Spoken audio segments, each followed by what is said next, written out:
여러분 안녕하세요. 안녕하세요. 안녕하세요. 어, 저희 찬양 이제 할 건데 우리 이 시간 다 함께 일어났어. 우리 매주 일어나서 찬양을 할 거라서 혹시 그냥 시작하면 그냥 계속 서 계셔도 상관없으세요. 아니요. 자, 우리 시험 기간이라서 되게 다운되어 있는데 우리 또 신나게 찬양하고 예배하면서 우리 이 시간 하나님께 찬양 올려드리겠습니다. 신나게 찬양하겠습니다.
갑자기 피아노가 안 나온다고 해가지고 너무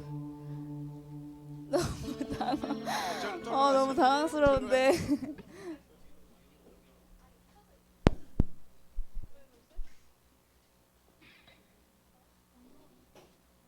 어떻게 할까요?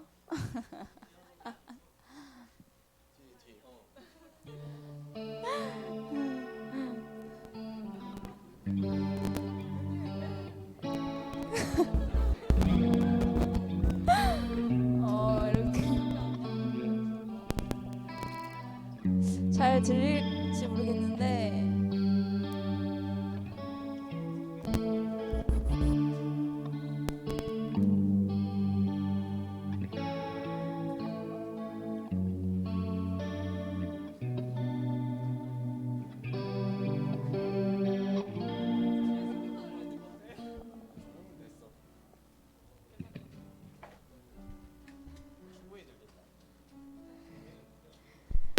찬양 한번 해보.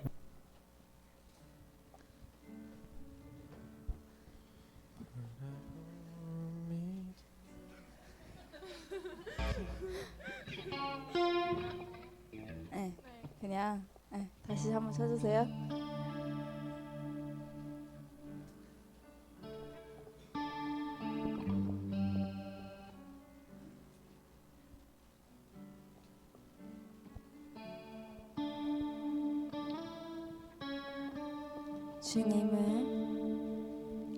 주님을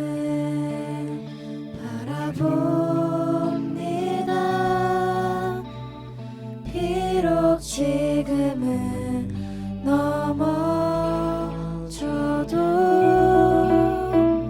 주가 이곳에 여전히 계시기에 주님을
시간 다 함께 기도하기를 원하는데요. 찬양을 하면서 찬양의 가사가 참 지금의 상황 같다라는 생각을 하는데, 찬양의 가사를 보면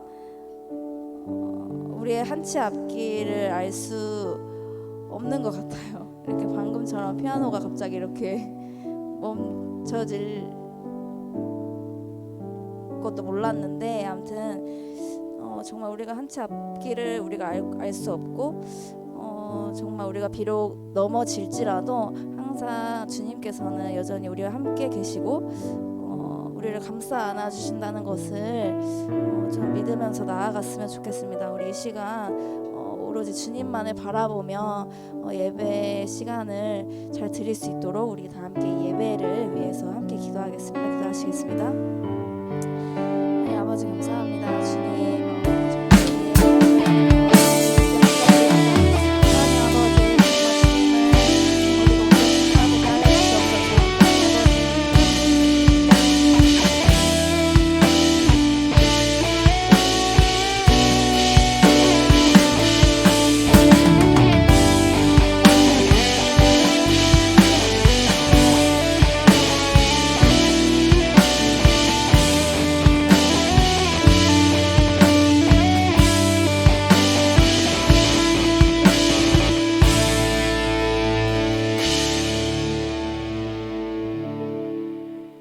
예수님의 이름으로 기도드렸습니다. 아멘.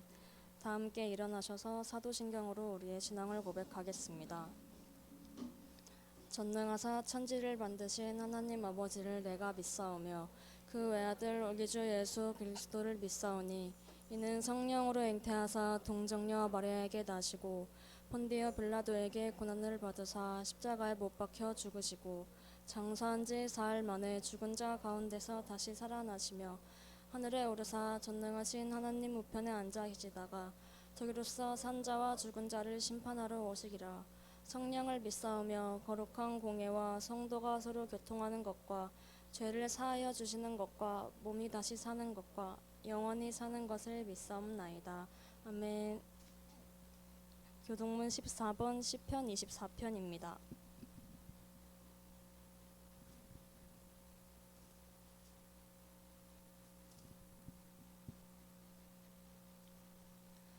땅과 거기에 충만한 것과 세계와 그 가운데에 사는 자들은 다 여호와의 것이로다.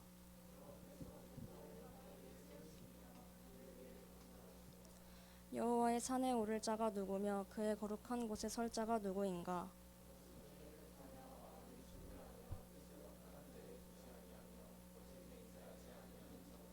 그는 여호와께 복을 받고 구원의 하나님께 의를 얻으리니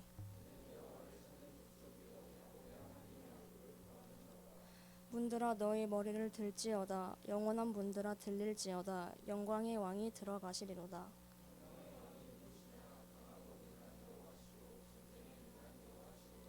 문들아 너희 머리를 들지어다. 영원한 문들아 들릴지어다. 영광의 왕이 들어가시리로다. 왕이 누구시냐? 만군의 여호와께서 곧 영광의 왕이시로다. 이 시간 김사랑 학생이 대표하여 기도하겠습니다.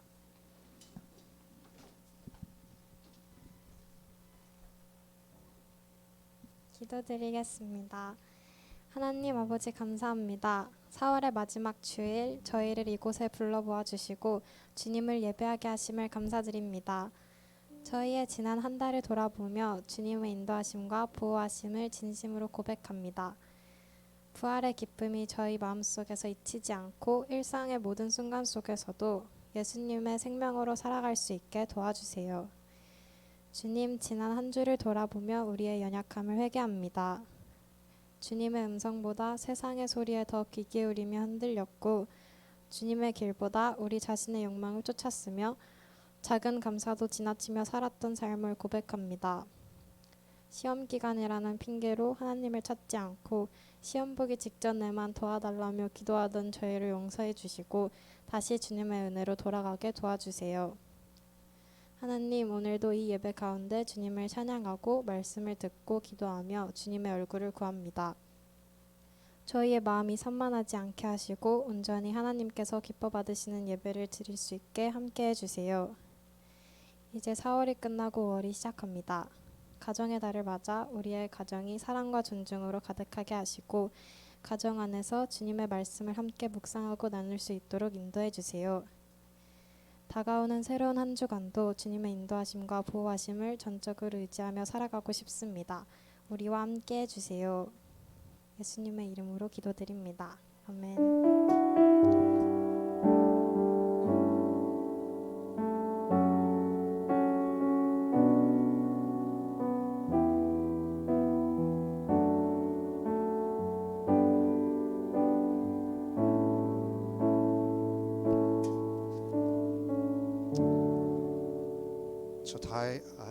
저희 다 일어나서 창세기 1장 31절 함께 읽도록 하겠습니다.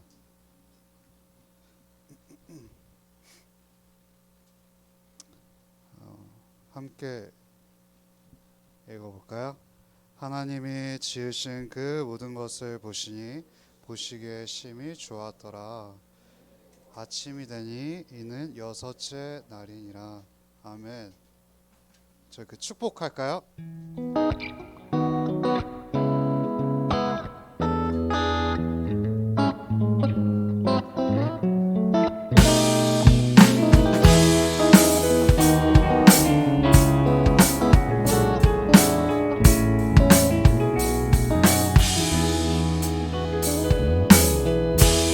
하나님의 사랑이 당신의 삶 가운데 가득하기를 축복합니다.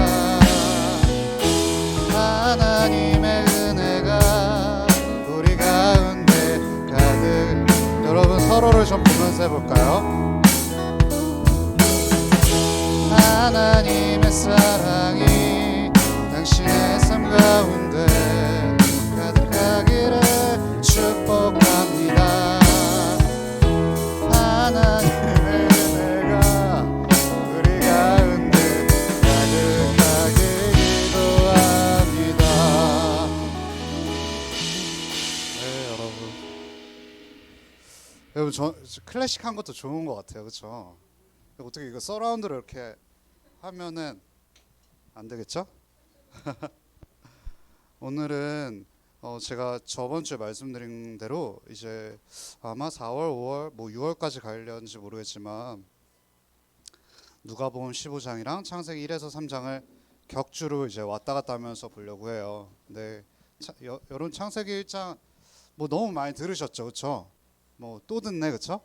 뭐 너한테 들어서 뭐 별 다를 바가 있겠냐 그러고 싶을 수도 있습니다. 네, 다를 바 없습니다. 똑같고 아시잖아요. 뭐 그리스도로 마무리하는 거 이제 뭐 거의 클리셰죠 그냥. 그래서 뭐 징계교인도 뭐 이것보다 더 재밌을 것 같은 느낌도 드는데 어쨌든 오늘도 똑같은 패턴 속에서 새로움 없는 설교지만 여러분께 복음이 좀 새롭게 들려지길 소망합니다.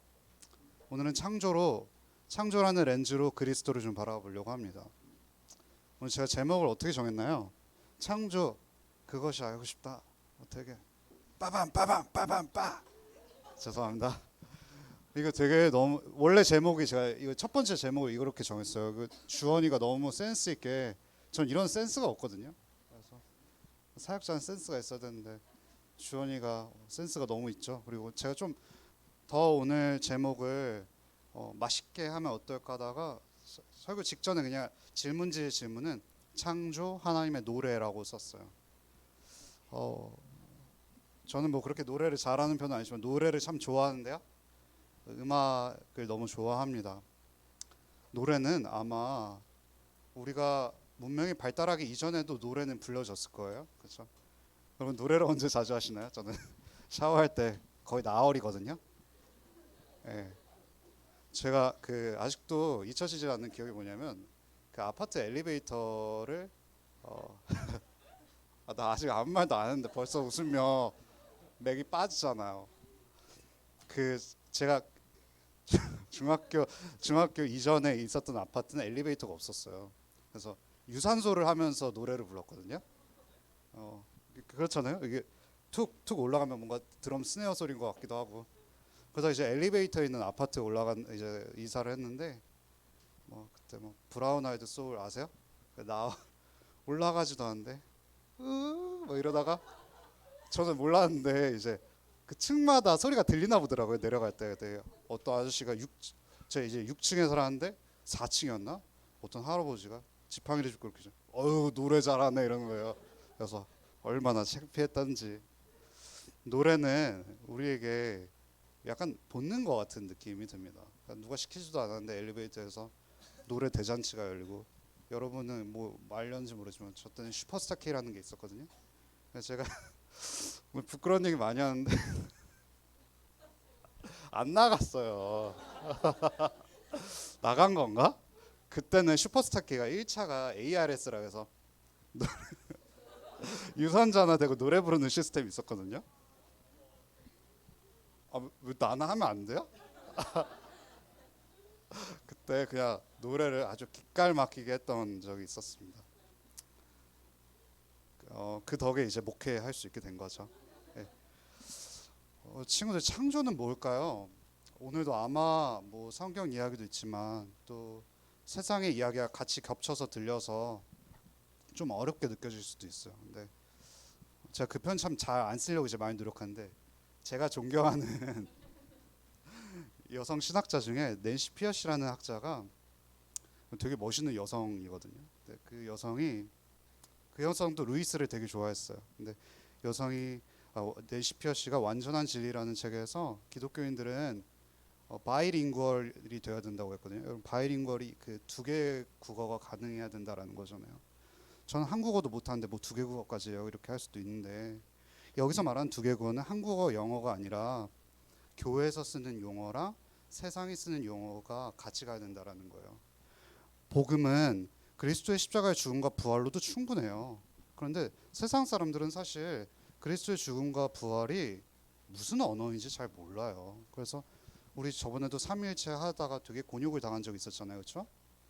저는 막 되게 너무 신났는데 여러분들이 거의 카오스의 세계로 빠지는 듯한 경험이 있었는데, 삼위일체 하나님을 만으로도 충분해요. 우리 막 성부, 성자, 성령이 위격으로 존재한다. 여러분들, 세상이 위격으로 존재한다 그러면 이해를 할까요? 제가 그 용어를 쓰지 말아야 된다는 게 아니라 우리는 바이링구얼이 돼야 된다는 거예요. 세상과 어떻게 소통하면서 기독교 영어를 전환할 수 있을까라는 거죠. 그래서 오늘도 좀 그런 소통의 작업이 될 것 같아요. 들어가기 전에 제가 여기 써드렸지만 이런 생각을 할 수가 있어요. 창세기 1장을 보면은 되게 사람들은 논증하기 좋아해요.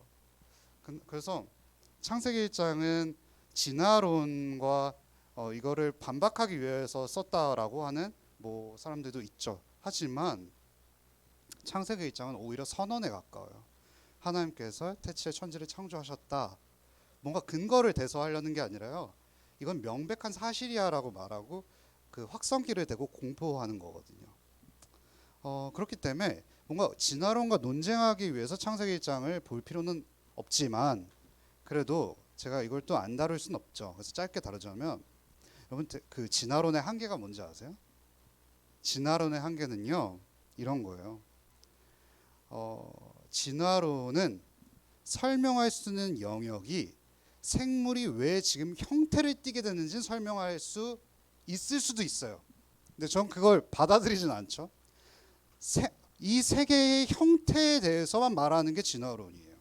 그런데 진화론이 말하지 못하는 것이 뭐냐면 이 세상이 왜 생겨났는지를 설명을 해줄 수가 없어요.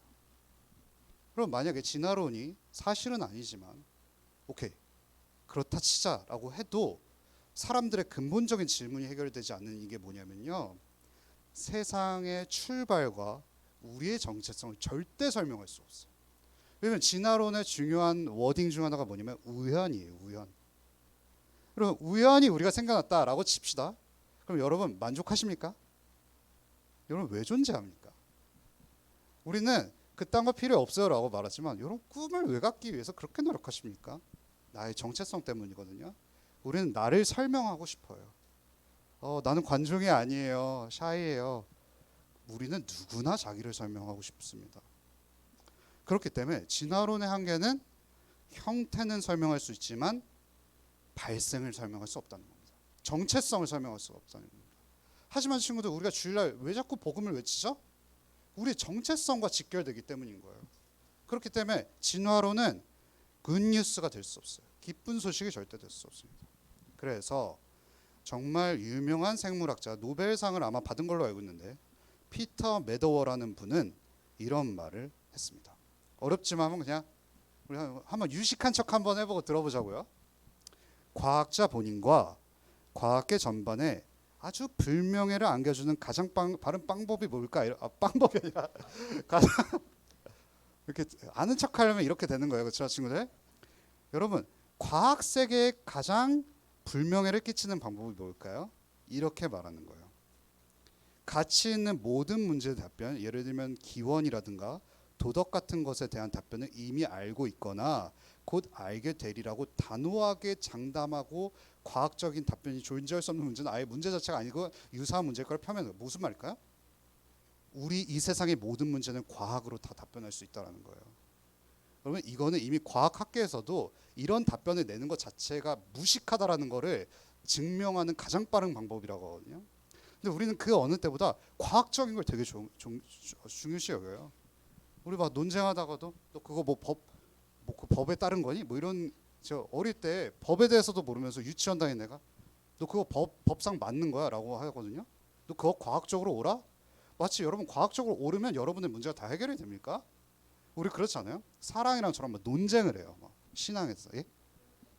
막 우리 막 기도학교 때 그 대화를 안 하고 제가 논쟁 싫어하는 게 절대 아니라 막 끊임없이 논쟁해요. 그래서 제가 사랑이를 설복시켰어요. 그럼 사랑이가 기분이 좋을까요? 어떤 느낌이 들까요? 그거를 받아들일 수 있지만 설복을 시킨 저 입장에서는 사랑이를 이겼다라는 우월감이 생겨요. 그 사랑이 입장에서는 기분이 나빠요. 그래 네 똥이 더 굵다 이렇게 돼버리는 거죠. 너 잘났다라는 거예요. 논쟁이 잘못됐다라는 게 아니라 우리는 논쟁을, 그렇죠, 아마 그런 거고, 진화론자들도 분명히 제가 확실한 건 뭐냐면 자존심 때문에 붙잡을 수도 있어요. 내 일평생의 진화론에 헌신한 것들이 너무나도 많고 쏟아부은 시간들이 많기 때문에 이게 무너지면 내 정체성이 깨질 수 있다는 위협 속에 있기 때문에 창조가 받아들여진다고 할지라도 본능적으로 진화론을 붙잡을 수도 있어요. 그러면 그런 것 같아요. 우리는요, 존재 자체가 설복당한다고 행복하는 게 아니에요. 우리는 어찌 보면 진짜 근본적인 걸 건드려주길 원하는 거예요. 그렇다면 너무 길어질 수도 있으니까 창조의 특징 한번 보자고요. 제가 일일이 세세히 다루려고 하지 않거든요. 한번 1장 31절 한번 같이 읽어볼게요. 준비 시작. 하나님이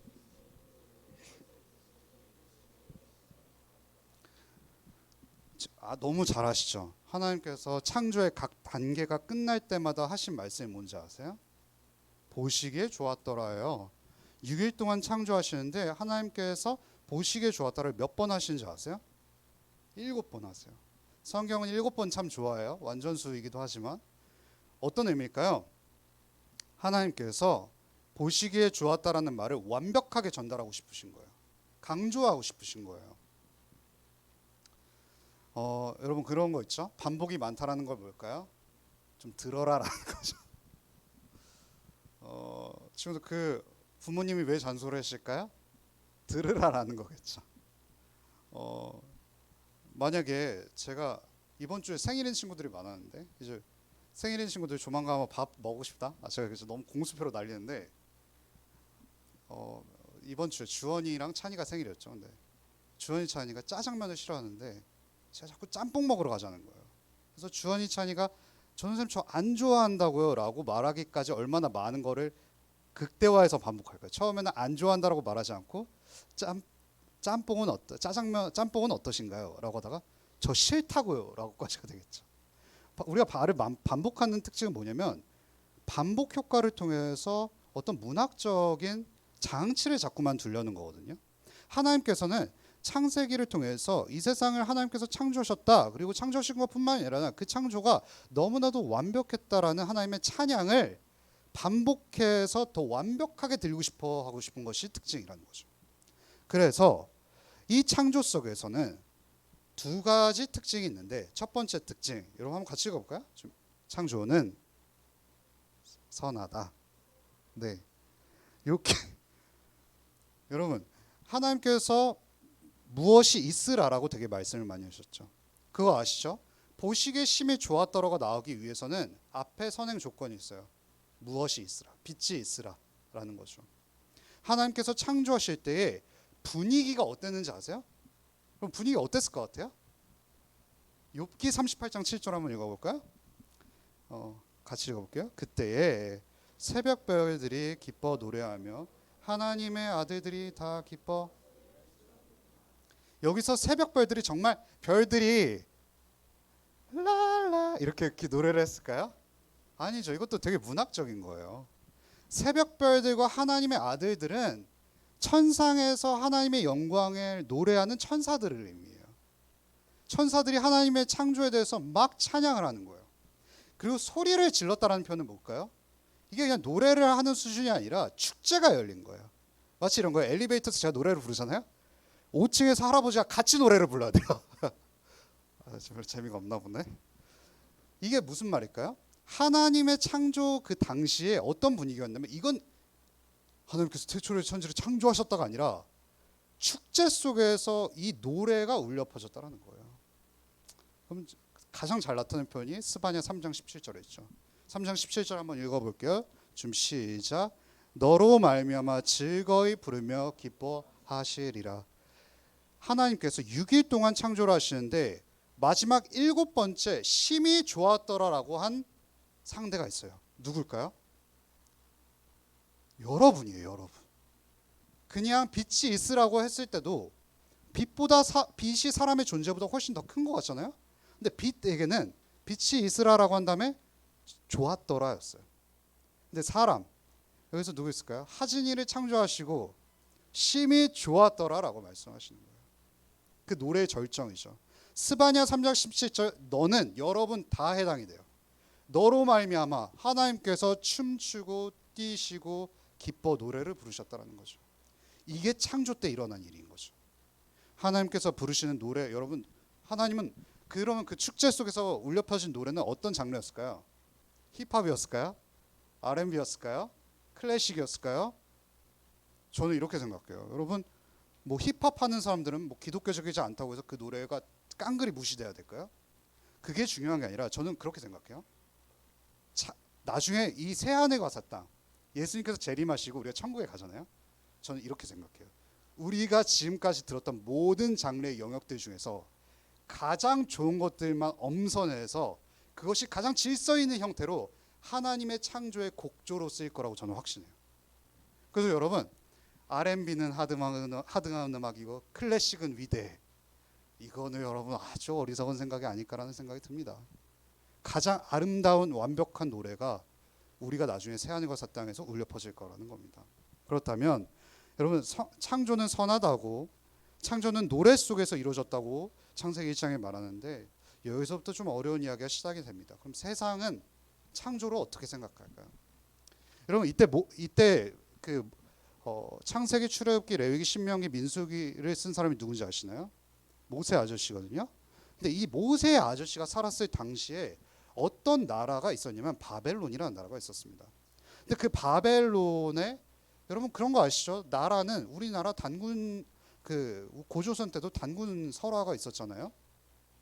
바벨론 당시에도 설화가 있었어요. 설화가 어렵다면 민담, 뭐 레전드라고 생각을 하셔도 괜찮습니다. 그 설화를 잘 담은 게 에누마 엘리시라는 작품에 있는데 여러분 여기서도 창조 이야기가 등장을 합니다.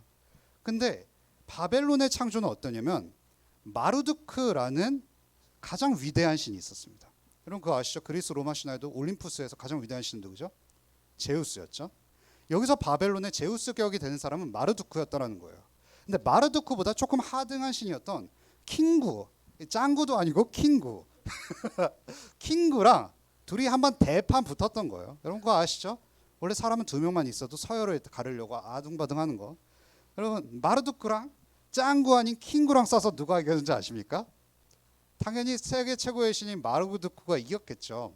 근데 그 마르두크가 킹구를 죽이면서 좀 재밌었던 게 뭐냐면 유혈 사태가 벌어지는 거예요. 엄청 많은 피를 흘리는 거예요. 근데 마르두크가 피랑 땅에 있는 진흙이랑 섞어서 누구를 만들었다고 하는지 아세요? 사람을 만들었다고요. 여러분, 바벨론이 말하는 사람은 어떤 사람입니까?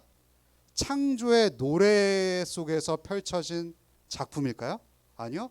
전쟁의 경보 속에서 울려진 유혈로 만들어진 작품이 바로 인간이었던 거예요. 창세기가 말하는 인간은 질서 속에서 태어났다 그러면 창조됐다고 한다면, 바벨론이 말하는 창조는 뭐냐면 전쟁 통해서 그냥 태어난 존재, 우연히 나타난 존재가 사람이라는 거죠. 여러분, 마르두크가 피랑 진흙이랑 섞어서 사람을 만든 다음에 어떻게 했는지 아세요? 자기의 노예로 다뤘대요. 자기 일만 하는 존재, 자기 대신 일만 주구장창하는 노예 생활하는 존재로 인간을 창조했다고 해요. 그렇다면 여러분, 창세기가 말하는 인간과 바벨론이 말하는 인간 중에서 어떤 존재가 더 행복할까요? 여러분, 노예 생활하고 싶으세요? 창세기가 말하는 인간이 더 화목하죠. 여러분, 불교도 창조를 말한다고 합니다. 여러분, 불교의 공사상이라는 게 있대요.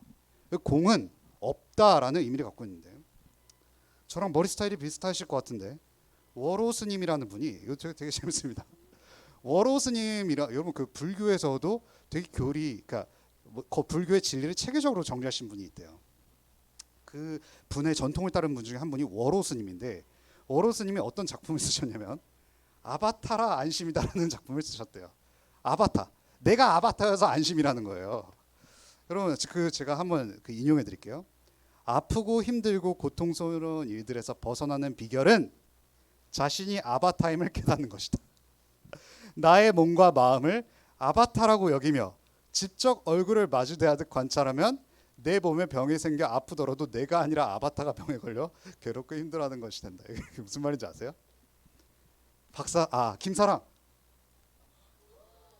김사랑, 너는 너의 몸이 만져진다고 해서 실제로 존재하는 것 같지?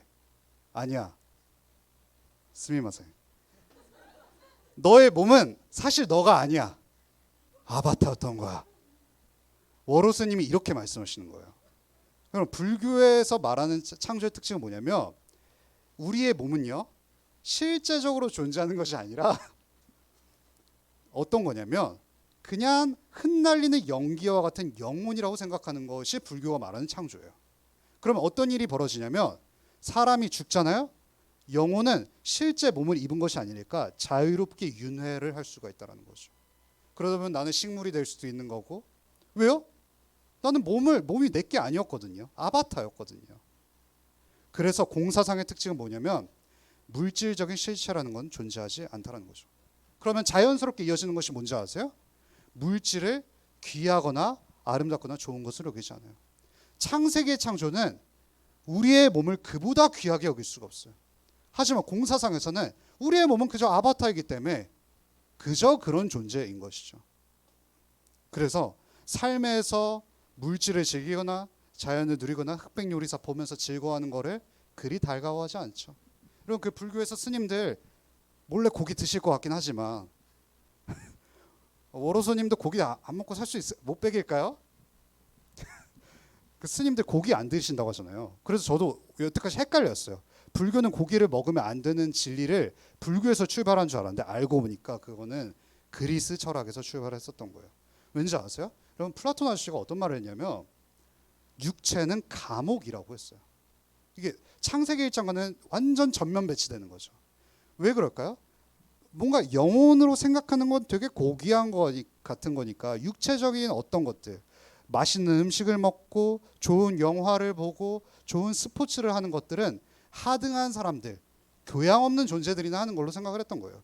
그러니까 되게 영적이고 좋은 생각, 뭔가 신에 관련된 좋은 생각을 하게 되면 영혼이란 감옥에서 벗어나서 하나님의 얼굴을 마주할 수 있다고 그리스 철학은 생각을 한 거죠.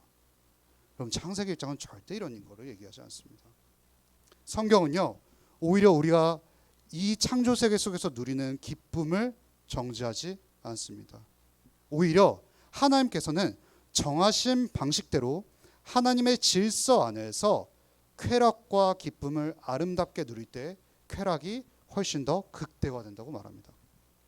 여러분, 그거 아세요? 하나님께서 우리 창조 세계 속에서 여러분이 TV를 많이 보시거나 취미생활을 많이 하신다거나 이런 것들이 뭐 그 자체로 문제가 되지 않는데 왜 너무 과해지면 문제가 될까요? 우리는요, 인내하고 더 높은 쾌락을 바라볼 때 하나님께서 주신 이 피조 세계의 쾌락을 더 즐거워할 수 있어요. 여러분 혹시 오래 달리기 좋아하시는 분 아시나요? 요즘 보니까 박솔빈 전사님 거의 자동차처럼 달리시거든요. 그럼 왜 오래 달리기가 좋을까요? 내가 박솔빈 전사님이 최근에 뭐 10km 뛰신 것 같은데 저도 10km를 뛰어봐서 알지만 힘든 구간이 어딘지 아세요? 5km 때부터 저는 뭔가 힘들거든요. 근데 5km에서 7km를 넘어가면 이상하게 그 고통이 그대로 가는 것을 느낄 수가 있어요. 그리고 우리가 딱 그 마지막 지점을 딱 끊을 때 어떤 감정을 느끼냐면 그 5km에서 7km부터 마지막까지는 러너스 하이라 그래갖고 그 마라톤 속에서 오래 달리기 하면은 카타르시스가 막 분비된다고 하거든요. 왜 그럴까요? 그 1km부터 4km까지 인내하고 더 값진 5에서 마지막 종착지까지의 카타르시스가 더 극대화되는 거죠. 제가 이 말을 왜 하는 걸까요? 우리가 오히려 창조 세계 속에서 하나님의 질서 안에서 나 자신을 절제하고 이것들을 즐거워할 때 더 큰 기쁨을 하나님의 질서 안에서 누릴 수 있다는 거죠. 그래서 첫 번째 특징, 창조는 뭐라고요? 선하다. 세상은 창조가 선하다라고 가르치지 않죠. 전쟁통에서 나온 게 창조라고 하지만 하나님의 창조는 매우 매우 선하다. 두 번째 특징은 뭘까요? 창조는 유한하다라는 겁니다. 여러분 그 창세기 1장 16절 한번 읽어볼까요? 준비 시작. 하나님이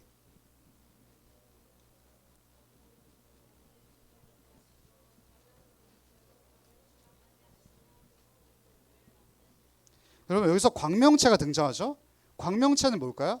큰 광명체 혹시 뭔지 짐작해 가시는 분들 있어요? 맞습니다. 해예요. 해.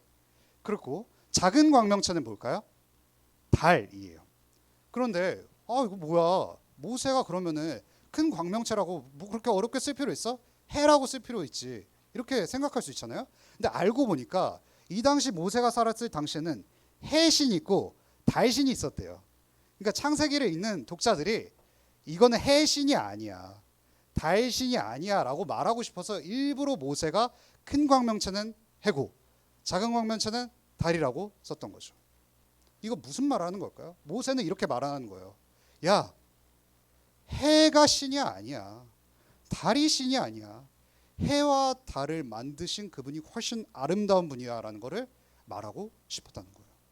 이 창조 세계가 아무리 선하고 빛이 아무리 강렬한 열기를 내뿜고 아름답다고 해도 그 모든 것들을 만들고 여러분들에게 선물로 주신 하나님보다 더 좋지 않다라는 것을 모세는 강조하고 싶었던 거죠.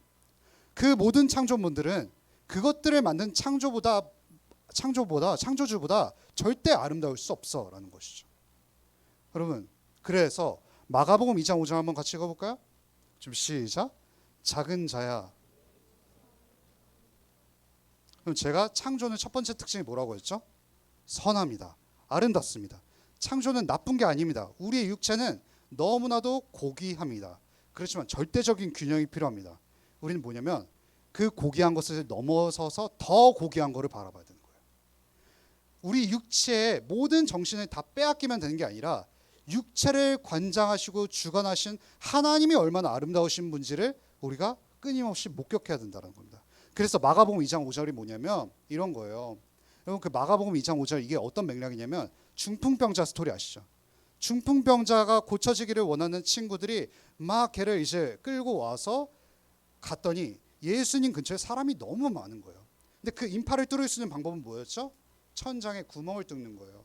구멍을 내려서 어렵게 이제 친구를 내려놨는데 예수님께서 하시는 첫 번째 말이 뭐냐면 그 사람에게 필요한 말은 뭘까요? 너의 중풍병이 나을 것이다 라는 말인 거잖아요. 그런데 그 말을 하지 않으시고 뇌 제사함을 받을 것이라는 말을 하세요. 이게 뭘까요? 하나님께서 싫어, 너 안 고쳐줄래 이런 거예요? 예수님께서 그렇게 째째하신 분일까요? 그런 말이 아니에요. 예수님께서 하시고 싶은 말씀은 그래, 너 중풍병이 낫기를 나도 원한다. 그리고 고칠 거다. 그렇지만 너의 근본적인 뿌리 깊은 질병이 하나 더 있다. 뭘까요? 우리의 죄라는 거죠. 우리의 죄의 문제가 해결돼야 너가 정말 존재가 행복해질 것이라고 말하는 거예요. 여러분 저는 적극적으로 추천합니다. 여러분 좋은 음식 드시고요. 좋은 대학 가시고요. 좋은 기업 들어가셔서 잘생기고 예쁜 남편과 아내를 만나세요.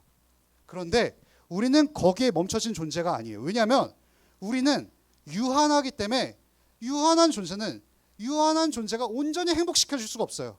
유한한 존재를 뛰어넘는 완벽하고 무한한 존재이신 하나님의 노래가 들려야 우리는 진짜 행복해질 수 있는 것이죠. 그래서 제가 두 번째로 넘어가려고 하는데 여러분 창조가 어느 순간 망가지기 시작하는 단계가 옵니다. 여러분 1번 제가 괄호 1번 한번 같이 읽어볼까요? 준비 시작. 모든 인간은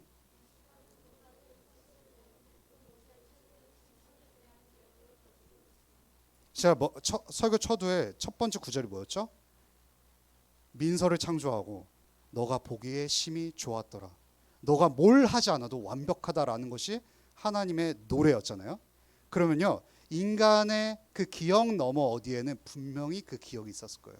칭찬을 받았던 기억, 절대자의 존재에 엄청난 찬사를 받았던 그 기억이 분명히 존재할 것인데 죄로 인해서 그 기억이 흐릿해지기 시작했던 거죠. 그래서 로마서 8장 22절 한번 같이 읽어볼까요? 준비 시작. 피조물이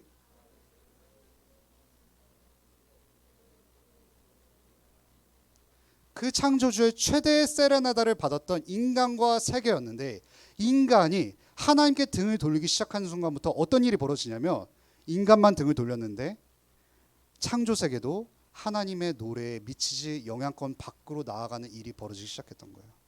여러분 하나님의 노래 곡조에서 멀어지는 순간 어떤 일이 벌어지냐면 인간은 망가지기 시작하고요.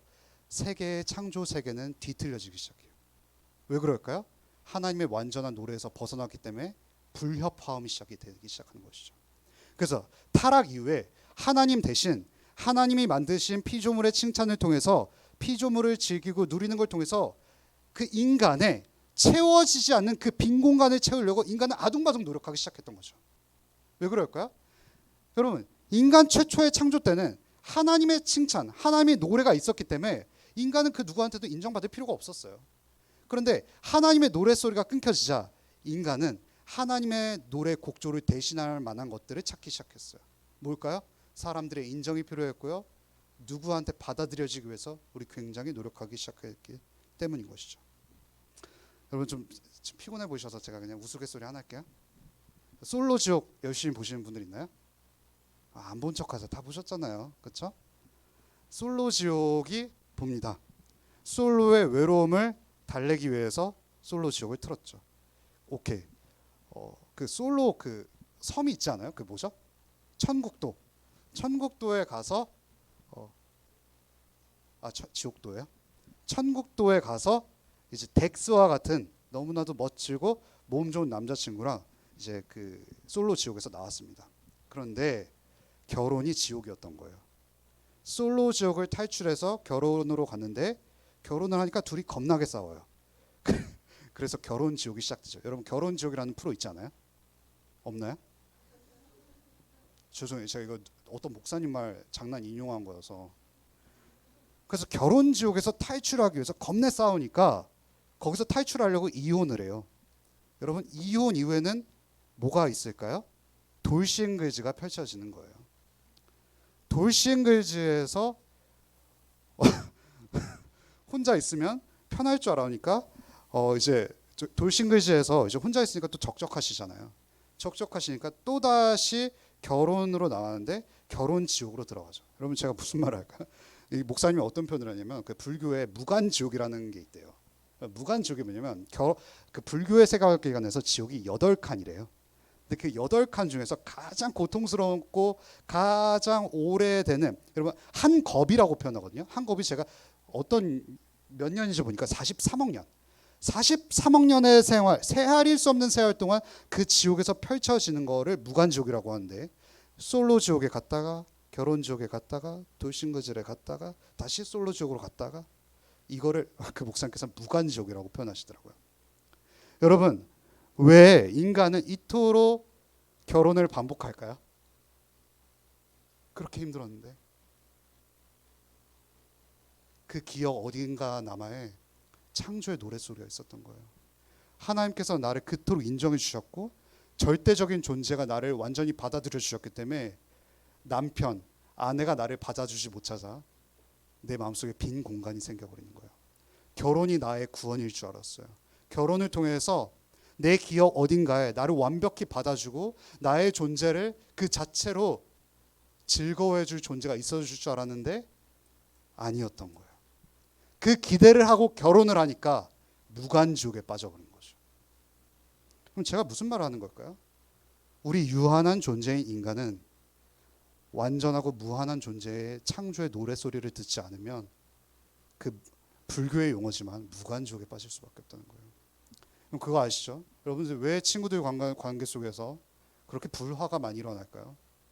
너가 나를 완벽히 받아주지 못하고 내 있는 모습 그 자체로 온전히 인정해주지 못하니까 늘 승질이 나죠. 우리는 인정받고 싶어서 늘 안달복달하게 되는 겁니다. 여러분 그런데 창조주께서 창조 세계로 오시는 일이 하나 벌어지기 시작합니다. 여러분 마태복음 3장 17절, 13장 54절 이거 한번 같이 볼까요? 지금 시작. 이는 내 사랑하는 아들이요.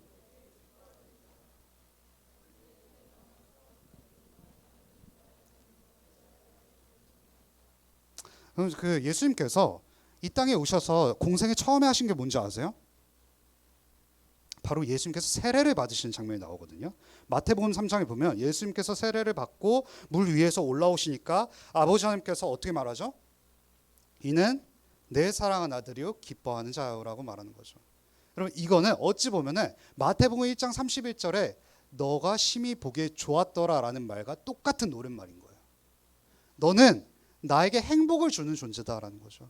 아버지 하나님께서 예수 그리스도께를 바라볼 때 너 때문에 나는 이미 천상에서 뛰어놀고 기뻐하며 우주 속에서 춤추게 되었다라고 말하시는 거와 똑같은 겁니다.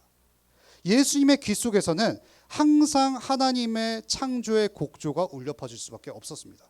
그런데 예수님이 창조의 곡조가 끊어지고 어두침침한 피의 곡조가 시작되는 순간이 마가복음 15장 34절에 나오죠. 그때가 언제일까요? 십자가의 사건 때죠. 십자가의 사건 때는 유일하게 예수님의 귀 속에서 이는 내 사랑하는 아들이요 내 기뻐하는 자라라는 노랫소리가 들리지 않기 시작했어요. 무슨 소리만 들렸을까요? 너가 가장 큰 죄인이다 라는 말밖에 들리지 않았어요. 너가 너 안에 택한 사람들의 모든 죄를 짊어졌기 때문에 너는 이 세상 최악의 욕을 들어도 싸다라고 말하는 그 장소가 바로 십자가였던 거죠. 예수 그리스도께서 그 순간만큼은 창조의 칭찬이 아니라 온갖 이 세상이 들어야 할 저주가 한 번에 임하기 시작했던 것이죠. 여러분 예수 그리스도께서 이러한 고통을 당하셨기 때문에 우리의 자연스러운 논리는 무엇이냐면 예수 그리스도 안에서 우리는 창조의 노랫소리를 듣길 수가 있었던 것이죠. 여러분이 뭘 하지 않아도 여러분 그 자체만으로도 그리스도를 믿었기 때문에 너는 내 사랑하는 아들이요 내 기뻐하는 자라 너는 심히 복되다 이렇게 말씀하시는 것이죠. 여러분 바로 이것이 창세기 1장에서 말하고 싶은 창조의 곡조라는 겁니다. 우리가 창조의 곡조를 잃어버렸기 때문에 그리스도께 나아가야 그 노랫소리를 다시 들었다라는 것이죠. 그렇기 때문에 오늘 설교를 통해서 적용이 뭘까요? 바로 보시기에 심히 좋았더라는 이 노랫말을 기억하라는 말인 겁니다. 빌립보서 4장 12절 한번 같이 읽어보도록 하겠습니다. 좀 시작.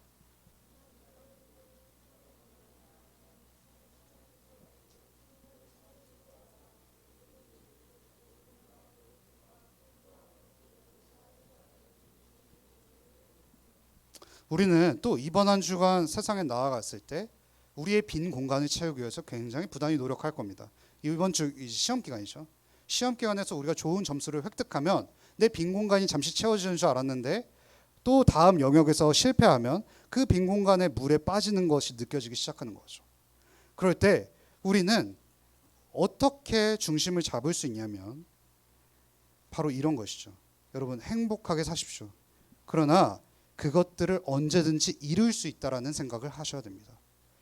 우리가 지금 그렇게 귀하게 여기는 피조세계의 창조물이 언젠가 우리가 잃어버릴 수 있다라는 것을 기억할 때 우리가 잘 놀라지 않을 수 있다는 것이죠.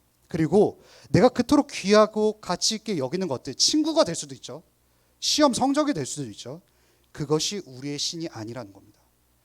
친구와 관계와 모든 것들이 우리의 광명체가 될 수가 없습니다. 해신이 될 수 없고요, 달신이 될 수 없습니다. 해와 달을 창조하신 우주의 창조자의 칭찬만이 우리의 그 빈 공간을 채울 수 있다라는 그 복음을 들으셔야 된다는 것이죠. 그럴 때 그걸 잃어도 우리가 절망하지 않을 수 있다는 겁니다. 그리고 마지막인데요, 이 세상이 언젠가 회복될 것입니다. 그 빈 공간이요, 더 이상 채워지지 않아도 완벽히 채워진 물의 상태가 될 날이 올 것입니다. 여러분, 마지막 하나만 성경 읽고 마칠게요. 여기 제가 써드렸네요. 계시록 21장 2절 한번 같이 써볼게요. 읽어볼게요. 좀 시작. 또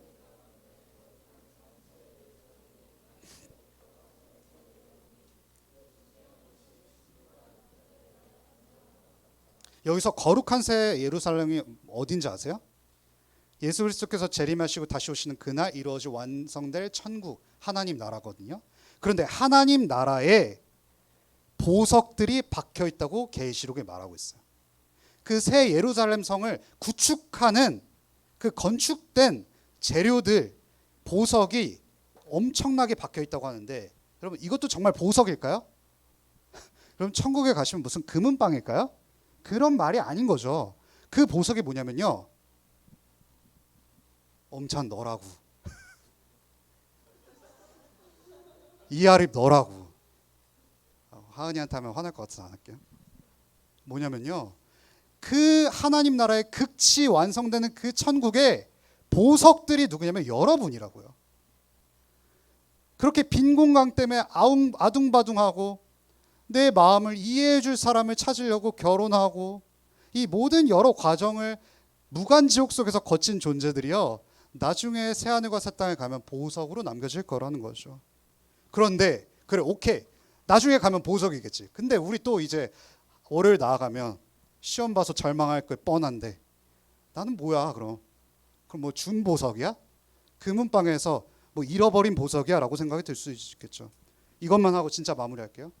설교의 황태자라고 불렸던 찰스 스펄전 목사님이 에스겔 설교를 하시면서 이런 말씀을 합니다. 여러분, 에스겔 보면은 하나님의 영광을 수레바퀴로 표현하거든요. 수레바퀴가 뭐냐면 우리의 인생과 하나님께서 돌보시는 그 모든 것들이 수레바퀴처럼 이어진다는 거예요. 근데 여러분, 이건 쳇바퀴가 아니에요. 다람쥐 쳇바퀴처럼 돌아가는 우리의 일주일을 말하는 게 아니라요, 하나님께서 타신 마차의 수레바퀴라는 거예요. 그럼 마차의 수레바퀴와 다람쥐의 쳇바퀴의 차이점이 뭔지 아세요? 다람쥐는 허덕 이렇게 올라가면 앞으로 나아가나요? 절대 나아갈 수 없어요. 그 자리에 머물러 있는 거예요. 그게 진짜 쳇바퀴죠. 그런데 우리의 마차의 수레바퀴는 뭔지 아세요? 하나님께서 운전하시기 때문에 그 마차가 덜컹거려서 마차 수레바퀴가 위에 올라갈 수도 있고 아래로 올라갈 수도 있지만, 그건 중요한 건 무엇이냐면 제자리에 멈춰 있는 것이 아니라 새하늘과 새 땅을 향해 나아가는 수레바퀴라는 것이죠. 여러분이 삶이 또 벌어지는 날이 지루하고 매너리즘에 빠지고 인정받지 못해서 빈 공간을 채우려고 아둥바둥할 수 있습니다. 그런데 우리가 믿는 역사의 관점은 뭐냐면요, 여러분 그거 아시죠? 우리 이번에 좀 정치 대선하면은 새로운 대통령 뽑힐 거 아니에요? 우리 마음속에 이런 기대감이 들죠. 이제 좀 세상이 살만해지겠다. 근데 세상의 역사 속에서 우리 어땠죠? 좋은 정치가를 통해서 이 세상이 완전히 바뀐 날이 있었을까요? 그래서 사람들이 이렇게 말해요. 역사는 돌고 도는 거야. 이렇게 말해요. 쳇바퀴죠.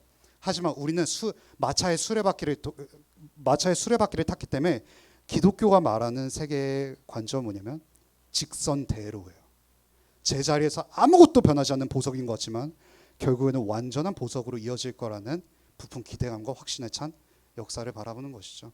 그럼 그리스도께서 여러분을 진짜 보석으로 만들어 주실 겁니다.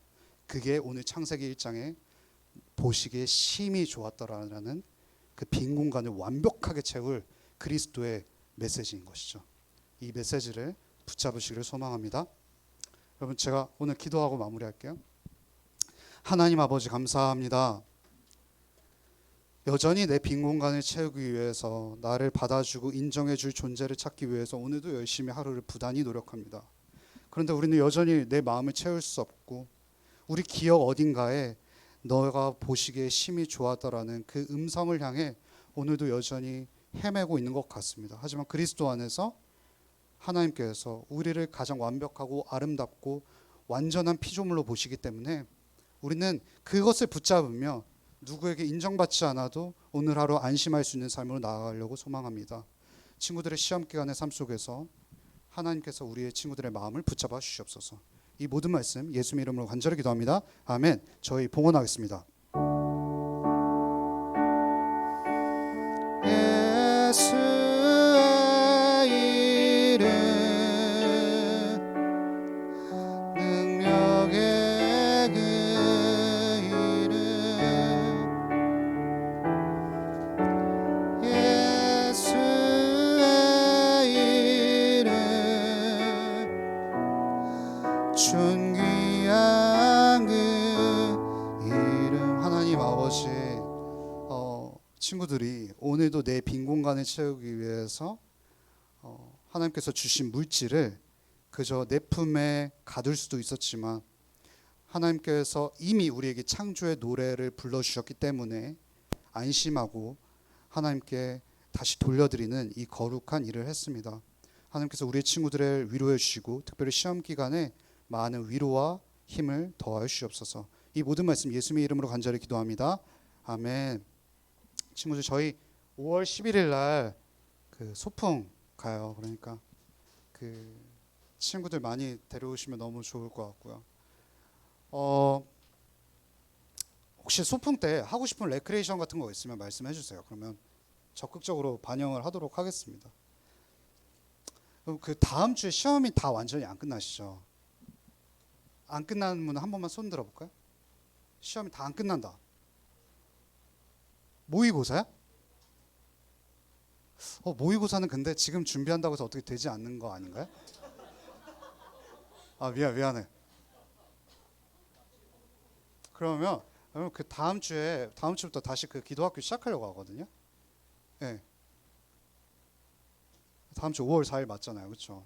그때 하려고 하는데 너무 부담되면은 그날 안 오셔도 돼요. 그러니까 되시는 친구들부터 일단 그 시작하자고요. 네, 그럽시다. 그럼 저희 그 선생님들한테 사진 안 보낼 거예요? 그 빈 공간 하나님께서 채워주실 거예요, 여러분. 주기도문하고 마무리할게요. 하늘에 계신 우리 아버지여, 나라의 임하옵시오며 뜻이 하늘에서 떨어진 것 같이 땅에서 이루어지리다. 오늘날 우리에게 일용할 양식을 주옵시고 우리가 우리에게 죄진 자에 사하여 준 것 같이 우리의 죄를 사하여 주옵시고 우리를 시험에 들게 하지 마옵시고 다만 악에서 구하옵소서. 대개 나라와 권세와 영광이 아버지께 영원히 있사옵나이다. 아멘. 그럼 저희 반으로 이제 흩어질게요.